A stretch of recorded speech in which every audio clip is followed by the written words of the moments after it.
Snoring का अगर हम घरेलू उपाय की बात करें तो सबसे पहले हम ये जान लें कि बिकॉज़ हमारा जो वेट है, पेशेंट का जो वेट है वो बहुत इम्पॉर्टेंट फैक्टर प्ले करता है, बहुत ही एक इम्पॉर्टेंट रीज़न होता है खर्राटे का। तो सबसे पहले पेशेंट को यही बताने की हम कोशिश करते हैं कि वेट लॉस उसका मेन स्ट्रैटेजी रहना चाहिए। वेट कम करना डे 1 से शुरू कर देना चाहिए। धीरे धीरे जैसे वेट कम होगा वैसे वैसे खर्राटों में थोड़ी इम्प्रूवमेंट आना शुरू होगा।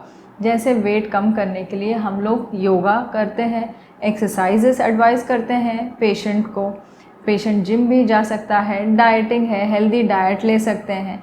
ये सारी चीज़ें करके वेट लॉस करना बहुत ज़्यादा ज़रूरी हो जाता है खर्राटे अपने कम करने के लिए।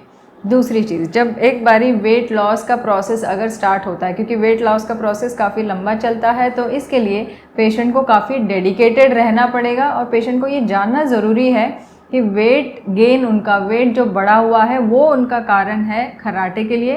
तो वेट कम करना उतना ही इम्पॉर्टेंट है और उसके लिए बहुत डेडिकेशन और बहुत पेशेंस की ज़रूरत है। दूसरी चीज़, वेट लॉस के अलावा जो हम देखें तो हमें लाइफस्टाइल चेंजेस करनी है, हैबिट्स चेंज करना पड़ेगा। जैसे रात को खाना खाने से पहले हमें रात को खाना खाने के आधे घंटे बाद थोड़ा सा टहल के, उसके बाद खाना खाने के तुरंत बाद नहीं लेटें। खाना खाने के कम से कम 2 घंटे का गैप रखें, उसके बाद ही सोने जाएं। खाना खाने के बाद थोड़ा सा टहलें ताकि जो खाना खाया हुआ है वो थोड़ा सा अच्छे से हमारा डाइजेशन प्रोसेस में हेल्प करें। उससे हमारी वेट लॉस में भी हेल्प होगी और फिर उसमें स्नोरिंग में भी हेल्प होगा। तीसरी चीज़, जो स्मोकिंग है, अल्कोहल है, वो बिल्कुल अवॉइड करें। स्पेशली इवनिंग टाइम और रात के टाइम पे बिल्कुल भी, जैसे काफ़ी सारे होता है लोगों का ऐसे कि रात को डिनर के बाद थोड़ा सा स्मोक कर लिया, रात को डिनर के बाद थोड़ा सा अल्कोहल ले लिया। ये इन चीज़ों को अवॉइड करना बहुत ज़्यादा ज़रूरी हो जाता है। और अगर जब हम लेटते हैं, खर्राटे बहुत ज़्यादा आते हैं, तो खर्राटे का कुछ ऐसा स्पेसिफिक पोस्चर होता है, जैसे हम पीठ के बल लेटते हैं तो उस टाइम पे हमारी हवा बिल्कुल सीधे होके जाती है, तो आवाज़ आने के चांसेस बहुत ज़्यादा रहते हैं। तो ऐसे पेशेंट में हम पेशेंट को ये एडवाइस करते हैं कि पीठ के बल ना लेटें, उनको एक करवट लेके लेटें, चाहे वो राइट साइड या लेफ़्ट साइड, जैसे उनको कंफर्टेबल लगे। एक करवट लेके उनको लेटना चाहिए।